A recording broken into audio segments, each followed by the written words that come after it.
आमर श्रीमंदिर में प्रचलित अच्छी अरुआ चाउल चूना दही पकई स्वतंत्र भाव में मोटा बाटण रखी पिष्टक आरती से करते। तेणु तीन प्रकार आरती मध्य कर्पूर आरती साधारणतः लोकप्रिय। आपण मैंने कर्पूर आरती कर मंगल आरती यही समय ही करेंगे प्रथम दर्शन पर ठाकुर नचेत जहाँ शास्त्रीय विधि रही प्रत्येक भोग देवा पर ही आरती कराए। भोग देवा पूर्व आरती कराए नहीं एवं गृहस्थ जीवन में विशेष भाव में धूप दीप नैवेद्य पर ही आरती दि जाए।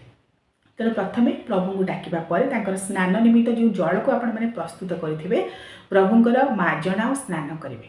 जदि पित्तला मूर्ति रखिंट मार्जना कराए आपण मैंने स्वतंत्र भाव में आगुरी प्रस्तुत कर रखिथे कि चुआ रखिथे। चुआ तेल जदि पित्तला मूर्ति को आपण मैंने भल भाव में पोछि दिखती मुख आहरी समुज्वल हो जाए आहरी उद्भासित हो जाए। तेणु चुआ तेल निश्चित भाव में ठाकुर घरे रखिए कि चुआ तेल चंदन कर्पूर बा केसर टिके रखिथे एसबू को मिसाई प्रभुंर मार्जना है। देवी मूर्ति जदि रखिंट माँ लक्ष्मी मूर्ति बा माँ बनदुर्गा मूर्ति टिके हलदी गुंड एवं टिके अमला गुंड पकई प्रथमे मार्जना करेंगे। तापर आपण मैंने स्नान कराइबे। साधारणतः विशेष दिन मानक आम प्रभुंर पंचामृतर स्नान कर पित्तल मूर्ति जदि रखुंट निहाती भाव में पंचामृत विशेष दिन मानक स्नान कराए जो दिन आपण मैंने चाहिए भी स्नान करें। प्रत्येक दिन आपण मैंने क्षीर टिके पानी में मिसेक स्नान करें से गंगा जल मिसई नचेत केवल जल और गंगा जल ही स्नान करें। मस्तक पाद पर्यंत प्रभुंर जल को ढाली भल भाव में गोटे पित्तल थाली ने पित्तल पात्र उपरे बा तंबा पात्र भी नहीं पारती ताहा उपरे प्रभुंर मूर्ति को रखी भल भाव स्नान कराइबे। स्नान कराइबा परे भल भाव में श्रीअंग को पोछीदेवे प्रभु को वस्त्र देवे।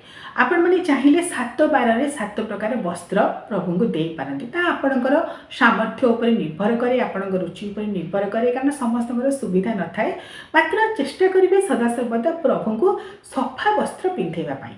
अनेक लोग बहुत दिन धरी जो लुगा गुड़ी को पिंधौं ठाकुर को से ही लुगा ही पिंधे दिखते से भूल करेंगे ना। आम जपरी गोटे वस्त्र मैला होगले पिंधा को इच्छा प्रकाश करूना सेहीपरी से चिंतार से मानवीय चिंतार आम ठाकुर को आम घरे बसईचे। तेणु अंततः किछि दिन व्यवधान ठाकुर वस्त्र गुड़ी को सफा करी भल भाव में शुद्धकृत वस्त्र ही ठाकुर को पिंधेबे।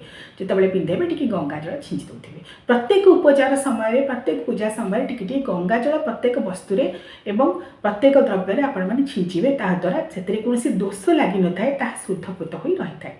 तेणु प्रभु को वस्त्र देवे आस्थान में बसैबे। आपण मैंने जब गोटे खटुली सब ठाकुर मूर्ति रखिंट से जगह बसैबे जो जो आस्थान में प्रभु को बसई अलग करेंगे ना परिवर्तन करेंगे ना।